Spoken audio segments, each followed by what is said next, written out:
Hello friends, my name is Ajay Maurya. Welcome to my YouTube channel AM&AC Classes. Last time पे हम लोगों ने class 12 का relation and function का exercise 1.1 के लिए जो भी कंसेप्ट था वो पढ़ लिया था। लास्ट टाइम पे रिफ्लेक्सिव रिलेशन, सिमेट्रिक रिलेशन और ट्रांजिटिव रिलेशन के बारे में हम लोगों ने पढ़ा था और उसके बाद इक्विवेलेंट रिलेशन पढ़ा था। उसी पे बेस्ड है एक्सरसाइज 1.1। तो एक्सरसाइज 1.1 को आज हम लोग कंप्लीट करते हैं। इसके सारे क्वेश्चन आपको 1 बाई 1 कराऊंगा। जो मुझे लगेगा कि आप लोग कर लेंगे मैं वो क्वेश्चन आपके लिए छोड़ दूंगा, वो आप लोग खुद करेंगे।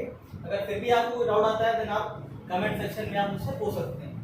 ठीक है, स्टार्ट करते हैं। क्वेश्चन नंबर 1 का 1 पार्ट।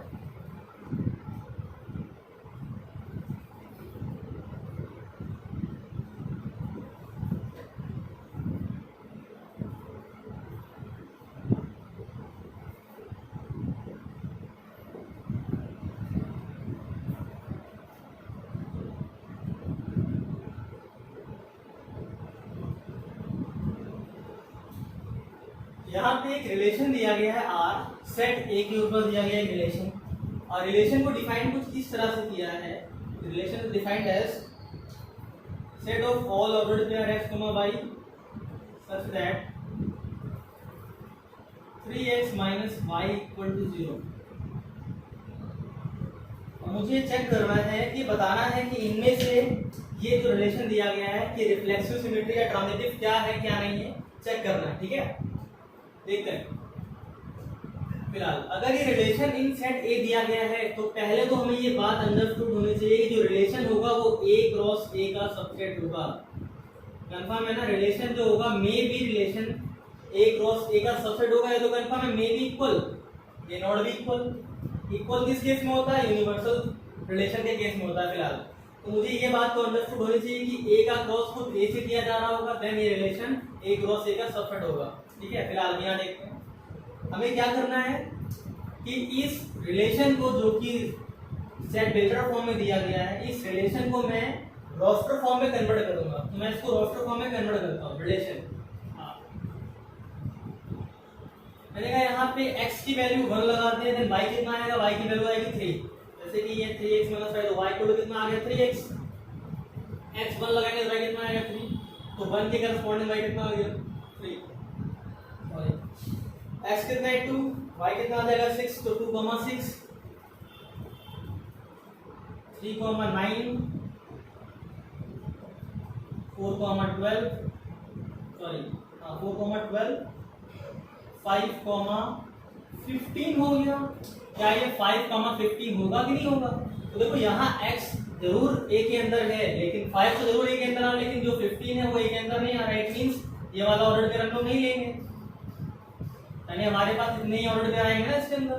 अब इसमें ही चेक करना है कि रिफ्लेक्सिव होगा कि सिमेट्रिक होगा कि ट्रांजिटिव होगा, चेक करना है। तो रिफ्लेक्सिव की कंडीशन क्या होती है? रिफ्लेक्सिव जानते हैं कि जितने भी सेट A के अंदर जितने भी एलिमेंट आ रहे हैं इन सभी के डबलेट आने चाहिए। इन सभी के डबलेट का कोई भी एक डबलेट इसके अंदर नहीं आ रहा है, ना तो 1 का आ रहा है, एक का ही नहीं है। 1, 1 ही नहीं आ रहा है तो रिफ्लेक्सिव तो नहीं है, नॉट रिफ्लेक्सिव। ये रिफ्लेक्सिव तो नहीं रहा। अब देखना सिमेट्रिक है कि नहीं है। तो 1, 3 का इनवर्स एलिमेंट क्या होता है? 3, 1 कहीं नहीं आ रहा है इसके अंदर, तो ना तो ये सिमेट्रिक है, नॉट सिमेट्रिक। अब देखते हैं ट्रांजिटिव ये है कि नहीं है। तो ट्रांजिटिव के लिए कंडीशन क्या होती है कि 1, 3 है, तो हम लोग देखते हैं क्या कोई दूसरा ऑर्डर पेयर इसके अंदर आ रहा है जहां पे स्टार्टिंग का एलिमेंट 3 हो। तो यहाँ आ रहा है 3, ये 3 और ये 3 अगर हट जाएगा तो 1, 9 आएगा। 1, 9 इसके अंदर नहीं आ रहा है, इट मींस ये ट्रांजिटिव भी नहीं है, नॉट ट्रांजिटिव।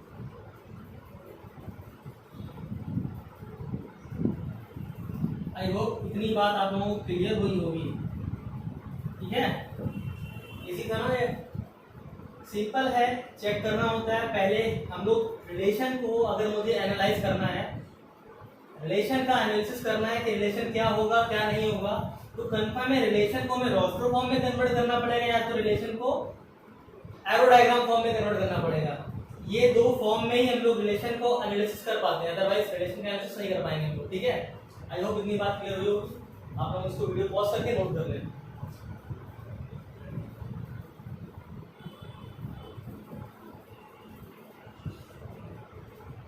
ऐसे ही दूसरा रिलेशन दिया गया है, सेकंड है, बाकी आप लोग खुद करेंगे। क्या है कि relation R equals to set of all ordered pair x, y such that y equals to x plus 5 and x is less than 4। और ये कहा गया जो रिलेशन है वो रिलेशन नेचुरल नंबर से नेचुरल नंबर में डिफाइन है। ये लिखा गया है ऊपर, मैं बार बार लिख नहीं रहा हूँ। तो इसका मतलब क्या है, जो रिलेशन नंबर है नेचुरल नंबर से नेचुरल नंबर में डिफाइन है। इसका मतलब जो है रिलेशन वो n क्रॉस n का एक सबसेट होगा। करते हैं इसका हम लोग रोस्टर फॉर्म कन्वर्ट करते हैं। तो रोस्टर फॉर्म में देखते हैं, यहाँ क्या बताया इसने कि x लेस देन 4। अब कंफर्म है कि x और y दोनों ही नेचुरल नंबर होंगे। तो 4 से छोटे नेचुरल नंबर क्या क्या हो सकते हैं, तो 1, 2 और 3। 4 तो इंक्लूड नहीं है तो 4 को नहीं लेंगे, ठीक है। तो रिलेशन को हम लोग रोस्टर फॉर्म में कन्वर्ट करना है। मैंने कहा जैसे मैं x लगाऊंगा 1 तो y कितना आएगा, 1 + 5 6 आ गया ना, तो 1,6 ऑर्डर पेयर आ गया। जैसे मैं यहाँ 2 लगाऊंगा तो 5 + 2 7 हो जाएगा, 2,7। 3 लगाऊंगा तो 3,8। इसके अलावा कोई भी ऑर्डर पेयर इसके अंदर नहीं आएगा, ठीक है। अब चेक करना है रिफ्लेक्सिव, सिमेट्रिक और ट्रांजिटिव है कि नहीं है, चेक करते हैं। तो ये रिफ्लेक्सिव तो नहीं है नो डाउट, क्योंकि नेचुरल नंबर के अंदर इनफाइनाइट नंबर आते हैं 1 2 3 4 5 एंड सो ऑन। तो उन सभी में किसी का भी डबल डिजिट के अंदर नहीं आ रहा है, इट मींस क्या है, नॉट रिफ्लेक्सिव। रिफ्लेक्सिव तो रहा नहीं है, नॉट रिफ्लेक्सिव। अब देखना है सिमेट्रिक है क्या ये, 1,6 का इनवर्स एलिमेंट 6,1 इसके अंदर नहीं आ रहा है, तो ना तो सिमेट्रिक है ये। ट्रांजिटिव देखते हैं, 1,6 है ना, क्या कोई ऑर्डर पेयर ऐसा आ रहा है जिसका स्टार्टिंग एलिमेंट 6 हो, नहीं है, यानी हम लोग बात ही नहीं करेंगे, ट्रांजिटिव बना रहा होगा। 2,7 क्या कहीं 7 स्टार्टिंग में आ रहा है, कहीं नहीं आ रहा है, बना रहा होगा। 8 स्टार्टिंग में आ रहा है, कहीं नहीं आ रहा है, बना रहा होगा। इट मींस ये ट्रांजिटिव तो ये है, ट्रांजिटिव है, ठीक है।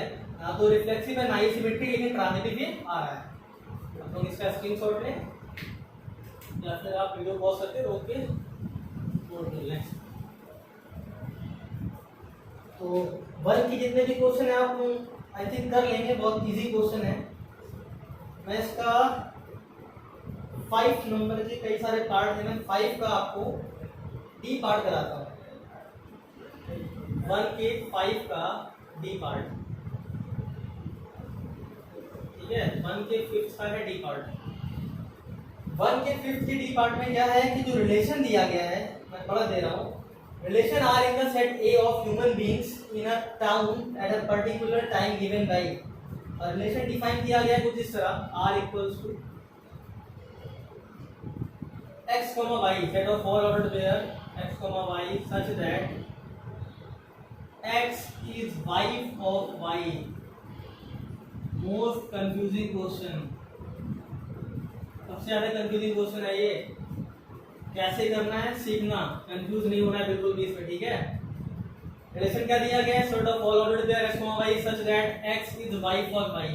पहली बात तो जो दिमाग में स्ट्राइक करती है, कभी भी अगर कह दिया जाए x is wife of y, तो कंफर्म है कि x जो होगी वो फीमेल होगी और y क्या होगा, मेल।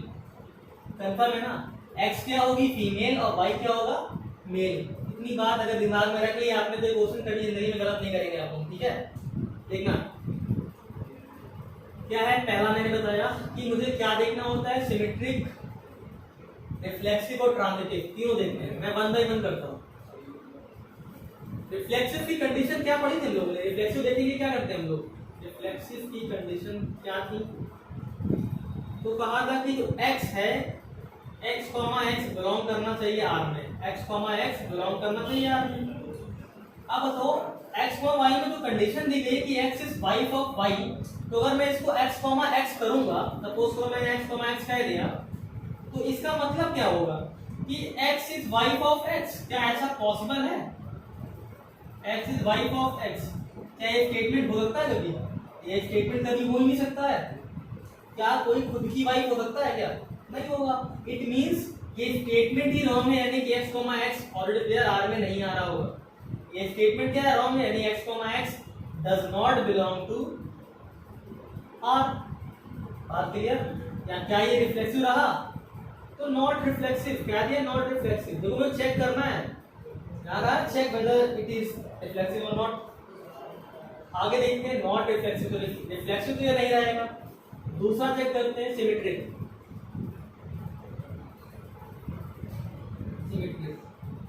सिमेट्रिक के लिए क्या होता है? जैसे ये x, y belongs to R, क्या इंप्लाइज करता है? This implies that x is wife of y।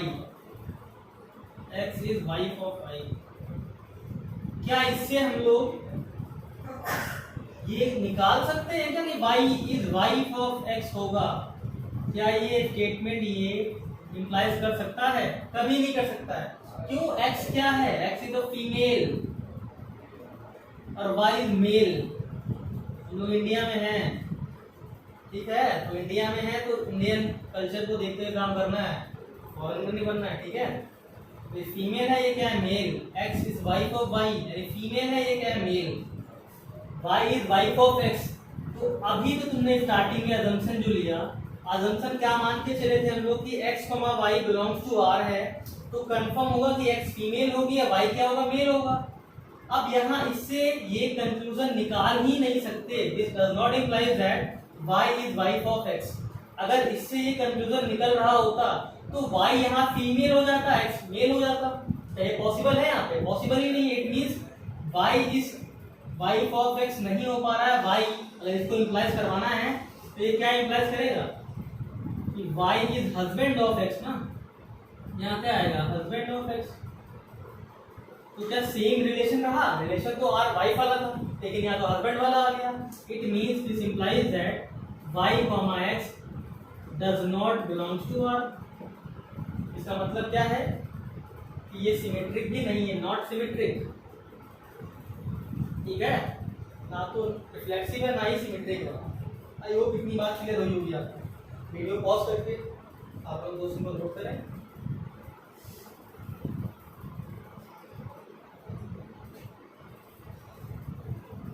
अब चेक करते हैं ट्रांजिटिव है कि नहीं।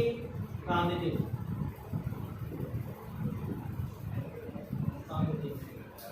ट्रांजिटिव के लिए हम लोग जानते हैं x, y belongs to R and y, z belongs to R। It should imply that x, z also belongs to R। सही बात है। ट्रांजिटिव के देखो एक्चुअली मैंने बताया था, जब मैंने लास्ट में पढ़ाया होगा तो मैंने बताया होगा कि यही इकलौती कंडीशन अगर फॉलो नहीं होगी तो ट्रांजिटिव नहीं होगा, अदरवाइज हर एक केस में ट्रांजिटिव होगा। मैंने क्या बताया था कि अगर किसी रिलेशन में x, y ऑर्डर्ड पेयर आ रहा है, y, z ऑर्डर्ड पेयर भी आ रहा है, तो x, z ऑर्डर्ड पेयर को इसमें होना ही चाहिए। अगर ये दोनों आ रहे हैं और ये नहीं आ रहा है तो ही इकलौती कंडीशन होगी जब ट्रांजिटिव नहीं होगा।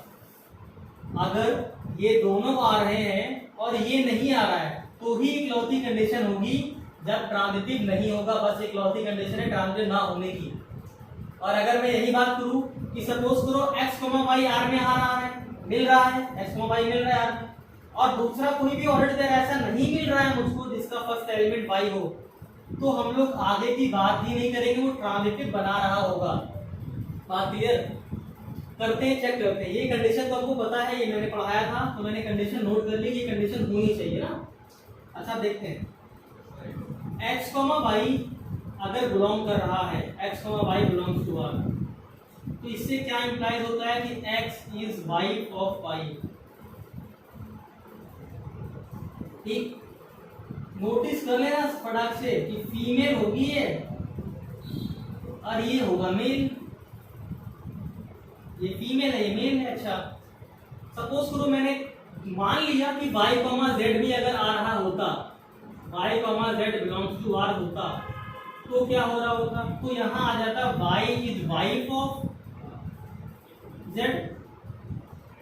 y वाइफ ऑफ z आ गया।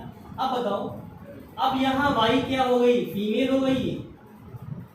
अभी तक तो मेल था, अभी फीमेल हो गई। बताओ ये क्या है? मेल है। यहाँ फीमेल है, यहाँ मेल है। क्या ये पॉसिबल है? अभी तो तुमने यहाँ y को मेल लिया था, तुम्हारा अजम्पशन ही गलत हो रहा है। अगर y को तुमने मेल ले लिया है तो ये ऐसा ऑर्डर्ड पेयर मिलेगा ही नहीं। क्यों? y कभी वाइफ नहीं हो पाएगा, y क्या है? मेल है। यानी कि x, y तो r में मिलेगा, लेकिन y, z r में नहीं मिलेगा। ये मिलेगा ही नहीं ऑर्डर्ड पेयर। जब ये ऑर्डर्ड पेयर ही नहीं मिलेगा, केवल x, y ही मिल रहा है, y, z मिल ही नहीं रहा है, इट मींस कि हम लोग x, z की बात नहीं करेंगे, वो ट्रांजिटिव बना ही रहा होगा।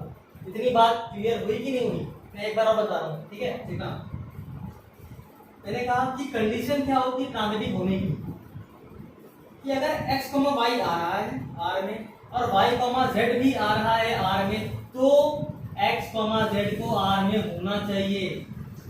इकलौती कंडीशन है अगर x, y r में आ रहा हो, y, z r में आ रहा हो, और अगर x, z r में ना मिले तो ही एक लौती कंडीशन है कि एक ट्रांजिटिव नहीं होगा।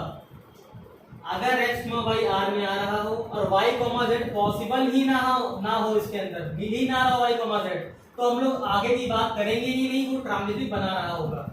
ठीक है? तो मैंने क्या बताया कि अगर x, y को मैंने r के अंदर लिया तो ये x is wife of y, यानी x क्या है? फीमेल, y क्या है? मेल। इट मींस ये वाला तो हमारा अजम्पशन एकदम सही है, लेकिन ये वाला अजम्पशन हमारा गड़बड़ हुआ जा रहा है। क्यों? y, z मैंने लिया ना, तो y क्या होगी? Female. Female is wife of, sorry y is wife of z, तो z मेल हो गया। अभी तुमने y को यहाँ फीमेल लिया था, यहाँ मेल ले लिया, यानी तुम्हारे अजम्पशन में ही गड़बड़ है।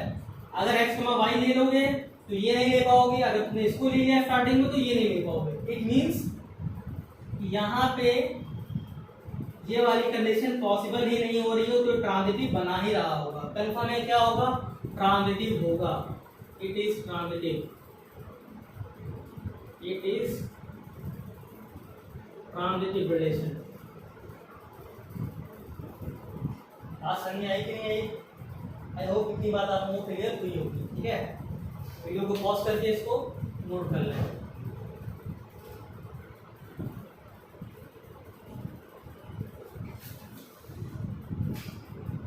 इसके बाद ये इसका एक अच्छा क्वेश्चन था, क्योंकि इसका आंसर कई जगह गलत लिखा हुआ है, कंफ्यूजन है इस आंसर में कई जगह। क्वेश्चन नंबर सेकंड इसका अच्छा क्वेश्चन है। सेकंड और 5th नंबर क्वेश्चन, ये दोनों क्वेश्चन इसके मोस्ट इंपॉर्टेंट क्वेश्चन है। अगर आपने पहले ये क्वेश्चन नहीं लगाए हैं तो ये क्वेश्चन आप पेपर में नहीं लगा पाएंगे। तो ये क्वेश्चन को एक्चुअली में आप लोगों को रटना है, अच्छे से समझ के रटना है। ठीक है, तो पेपर में अगर ये आ गए तो आप लगा नहीं पाएंगे अगर पहले लगाया नहीं है तो। सेकंड नंबर क्वेश्चन क्या है देखते हैं। कोई रिलेशन R है जो कि रियल नंबर के सेट पे डिफाइन हो रहा है, तो रिलेशन जो है वो R से R में है। ठीक है, R से R में, तो मैंने बोल्ड कर लिया R किसका बोल्ड किया। इसका मतलब क्या है? सेट, ये रिलेशन है, ये क्या है? Set of real number, set of real number. ये रिलेशन जो है सेट ऑफ रियल नंबर से सेट ऑफ रियल नंबर में है। ठीक है, और रिलेशन का जो रूल है वो डिफाइन कुछ इस तरह है कि set of all ordered pair a, b such that a is less than equal to b square।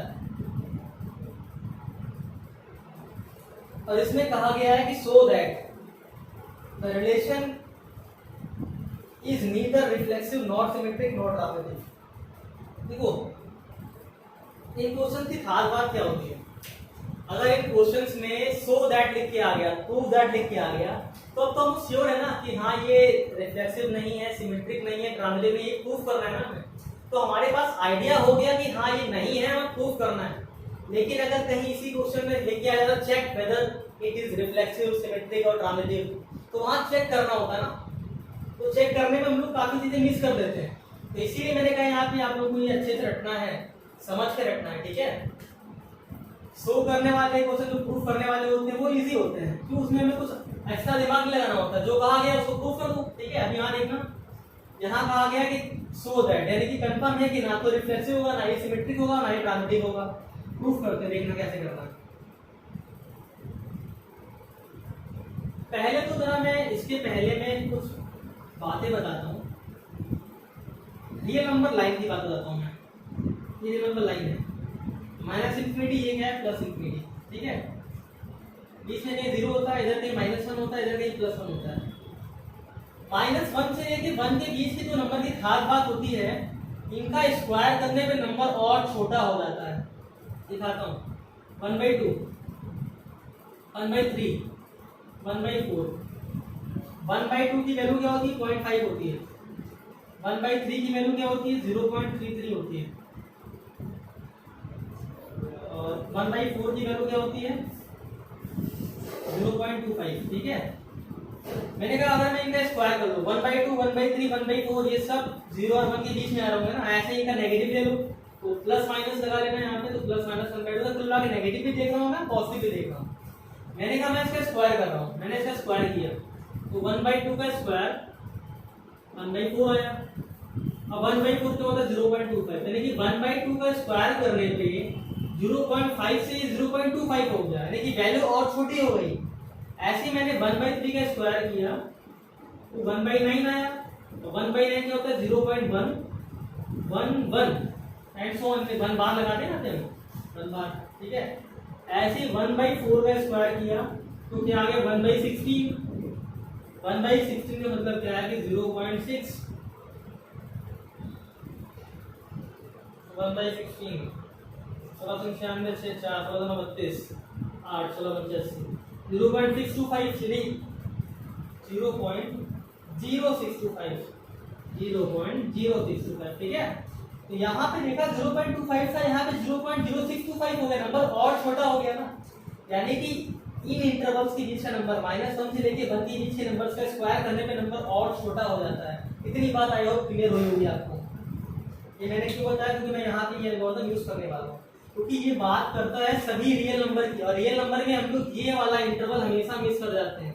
इस वाले इंटरवल का एक अहम रोल होता है, इंपॉर्टेंट रोल प्ले करता है इस क्वेश्चन में। ठीक है, देखना समझाते हैं। ये क्वेश्चन करना है, मुझे पहले चेक करना है रिफ्लेक्सिव के लिए, रिफ्लेक्सिव देखना है, रिफ्लेक्सिव रिलेशन।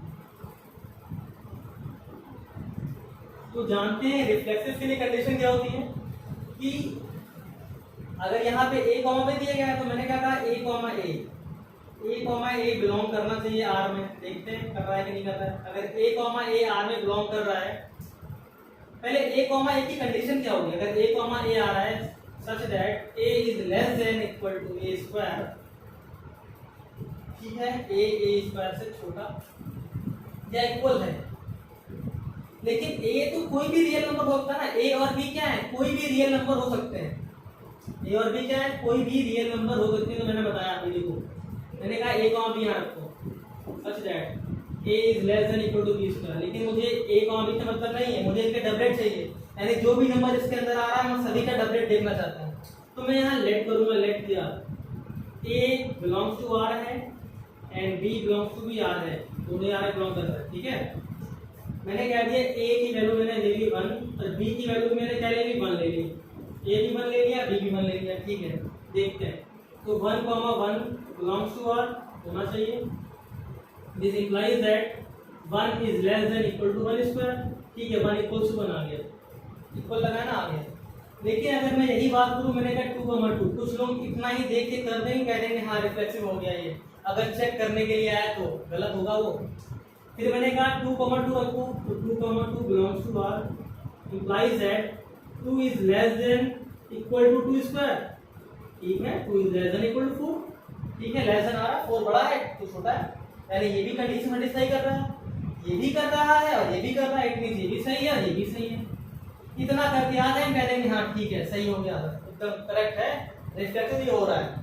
तब जब ये क्वेश्चन चेक करने के लिए आया कि check whether it is reflexive, symmetric और ट्रांजिटिव, करके चले आओगे गलत हो जाएगा। इसीलिए मैंने एक इंपॉर्टेंट इंटरवल की बात करी कि -1 से लेके 1 के बीच का भी इंटरवल को देखना है। ठीक है, अब यहाँ देखते हैं। मैंने कहा लेट किया a equals to 1/2, b equals to 1/2। ठीक है, अब रखो यहाँ पे देखो, तो जानते हैं 1/2, 1/2 belongs to r, implies that अगर बिलोंग कर रहा है तो 1/2 इज लेस देन 1/2 का स्क्वायर। क्या ये बात सही है? 1/4 छोटा होता है, 1/2 बड़ा होता है, लेकिन ये बात सही नहीं हो रही, इट मीन्स ये वाला इसके अंदर आएगा नहीं। अब मैंने ये बताया कि रिफ्लेक्सिव क्या होता है। हम लोग जिस भी सेट की बात कर रहे हैं, हमने सेट क्या लिया है, रियल नंबर लिया है। रियल नंबर में मैं रिलेशन को डिफाइन कर रहा हूँ, तो रियल नंबर के सभी एलिमेंट्स की डबलेट मौजूद होना चाहिए।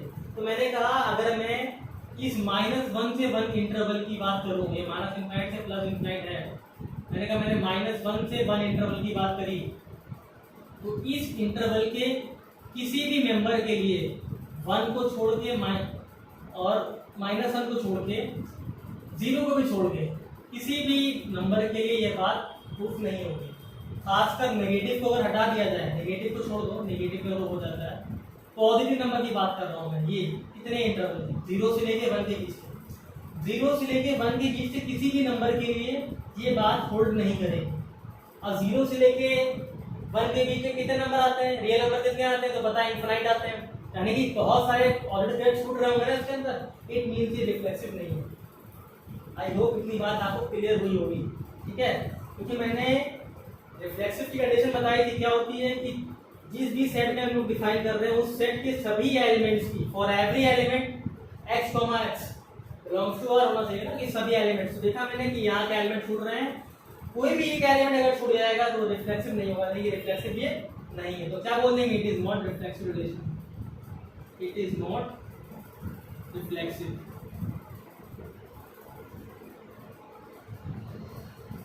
ठीक है, आई होप इतनी बात आप लोगों को क्लियर हुई होगी। वीडियो को पॉज करके इसे नोट करें, फिर मैं आगे बात करता हूँ।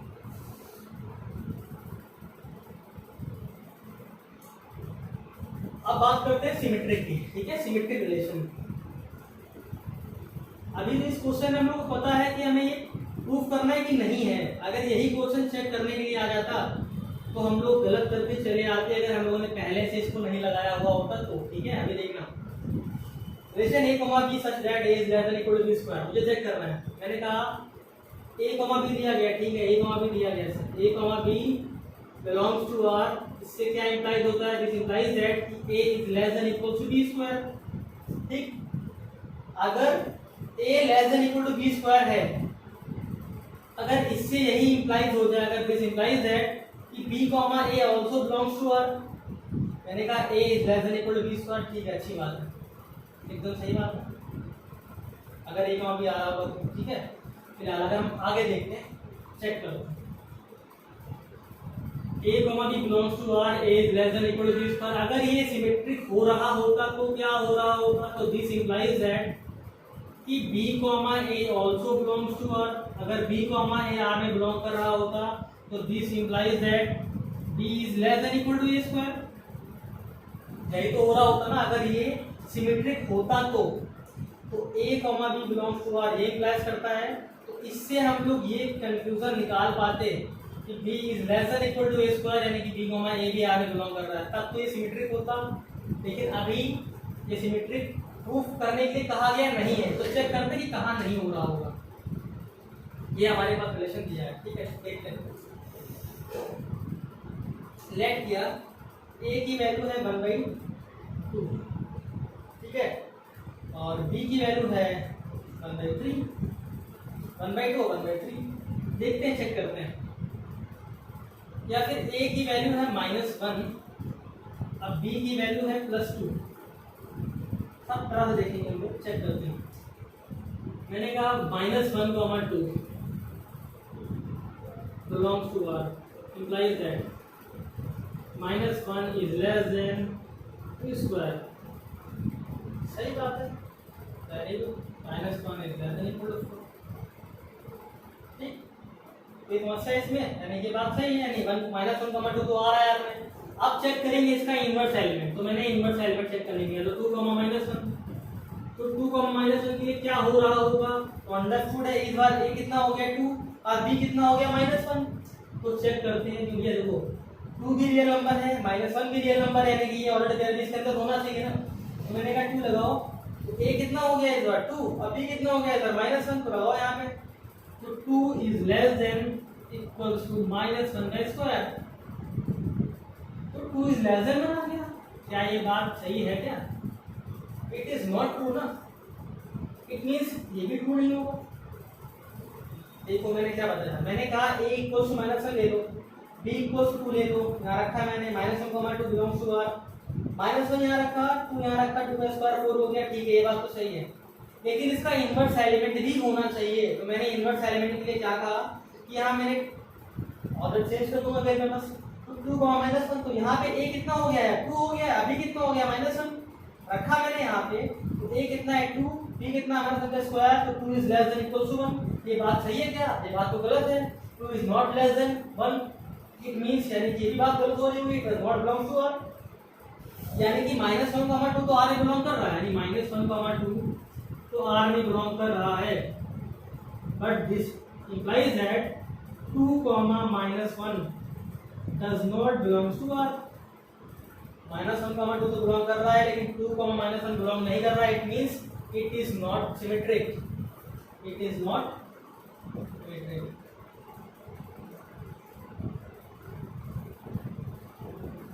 ठीक है, आई होप ये बात क्लियर हुई होगी। मैंने क्या बताया, a कितना -1, b कितना है 2 लगाया, मैंने सॉल्व किया, ये वाली हो गई बात, लेकिन ये बात नहीं हो पाई।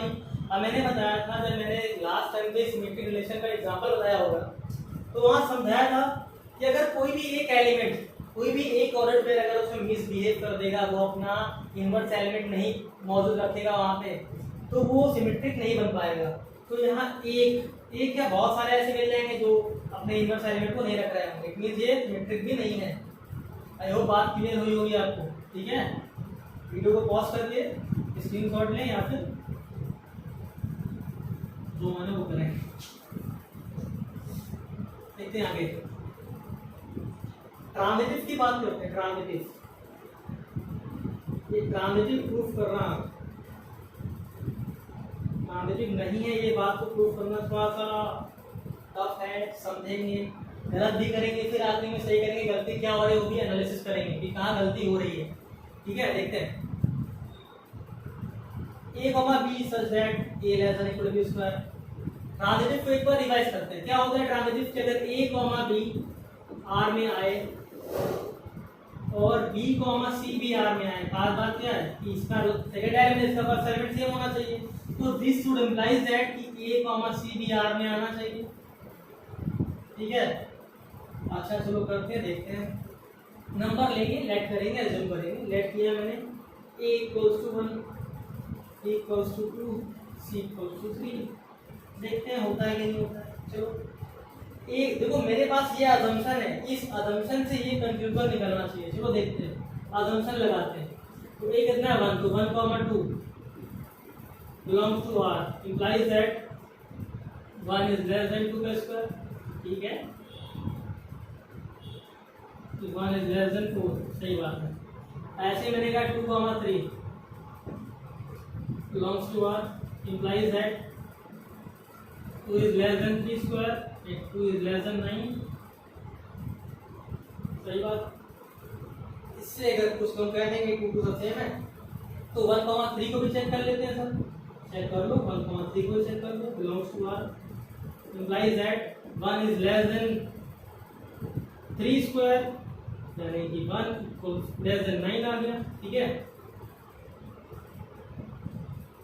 1 is less than 9, ठीक है, ये समस्या इसमें। ठीक है, कुछ लोग इतना ही करने के बाद कह देंगे कि हाँ सर ये तो ट्रांजिटिव आ रहा है, सर ट्रांजिटिव कैसे प्रूफ ना करें, आ गया यहाँ ट्रांजिटिव, ट्रांजिटिव तो यहाँ आ गया, अब क्या करोगे? अच्छा यहाँ ट्रांजिटिव आ गया, चलो और चेक करते हैं कुछ। मैंने कहा लेट किया a इक्वल्स टू 1 और b इक्वल्स टू -2, ठीक, और c इक्वल्स टू -12, तीनों ही तो रियल नंबर है, तीनों आ रहे हैं इसके अंदर। ठीक है, चेक करते हैं हम लोग। कहा a, b देखो सर, तो a, b कितना है 1, -2 belongs to r, implies that 1 is less than -2 का square, this implies that 1 is less than 4, सही बात है। ऐसे मैंने कहा -2, -12 belongs to r, इससे क्या इम्प्लाइज होगा कि -2 is less than -12 का square, this implies that -2 is less than 1/4। सही है, एकदम करेक्ट बात लिखी है ये कि -2 जो है 1/4 से छोटा है। ये भी सही है, यानी इसका कंक्लूजन भी सही आना चाहिए, यानी कि -2 को अगर छोड़ दिया जाए तो 1, -12, ये भी सही आना चाहिए, तभी तो होगा ना transitive belongs to R. This implies that 1 is less than -12 का स्क्वायर। क्या आ गया कि 1 इज लेस देन 1/4। क्या ये बात सही है? क्या ये बात सही है? 1, -2 मैंने लिया, 1, -2 लिया तो 1 इज लेस देन -2 का स्क्वायर, 1 इज लेस देन 4 आ गया। फिर मैंने -2, -12 किया तो -2 is less then 1/4, -2 is less then 1/4, ठीक है। 1, -12 लिया, मैंने कहा ये सेम हो गया तो इनको हटाओ, 1, -12 पे आओ तो 1, -12 पे हम लोग बिलोंग्स टू आर, यानी 1 इज लेस देन -12 का स्क्वायर यानी कि 1/4। लेकिन ये बात तो गलत हो रही है, 1/4 तो 1 से छोटा है, इट मींस 1/4 तो बड़ा है नहीं, यानी कि ये बात नहीं आ रही है ना। इसका मतलब क्या है कि ये दोनों तो आ रहे हैं रिलेशन में, लेकिन ये रिलेशन के अंदर नहीं आ रहा है। It means it is not transitive, it is not transitive. I hope आप लोगों की बात क्लियर हुई होगी, ठीक है। इसी तरह इसका क्वेश्चन नंबर 5 है। 5 में वहां जहां a is less than equal to b square कहा गया है, वहां a is less than equal to b cube होगा। तो 5th क्वेश्चन आप लोग करें।